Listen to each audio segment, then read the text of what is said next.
រាជរដ្ឋាភិបាលនីតិកាលទី7នៃរដ្ឋសភាបានកំណត់យកការពង្រឹងគុណភាពអប់រំនិងការបណ្ដុះបណ្ដាលជំនាញទាំងជំនាញរឹងទាំងជំនាញទន់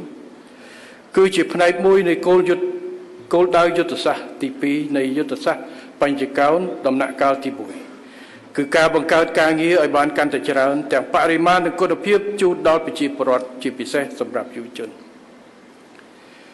ជាមួយគ្នានេះរាជរដ្ឋាភិបាលក៏បានកំណត់យកការបណ្ដុះបណ្ដាលជំនាញបច្ចេកទេសវិជ្ជាជីវៈ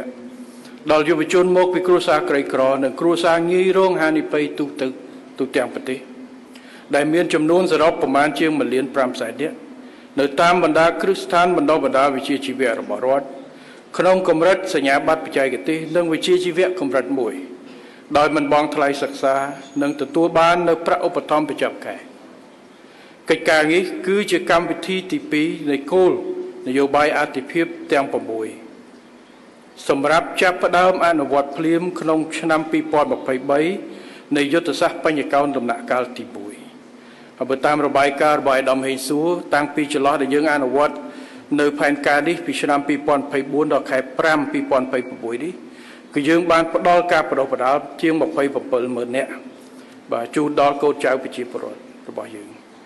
ហើយបើនិយាយរួមគិតចាប់ពីចន្លោះឆ្នាំ2022ដល់ឆ្នាំ2026ពាក់កណ្ដាល2026នេះក្រសួងការងារបានធ្វើការបណ្ដុះបណ្ដាលជំនាញជូនដល់ប្រជាពលរដ្ឋប្រមាណ70,000 នាក់នេះគឺជាសមិទ្ធផលមួយដែលខ្ញុំសូមធ្វើការកោតសរសើរចំពោះក្រសួងការងារនិងបណ្ដុះបណ្ដាលវិជ្ជាជីវៈ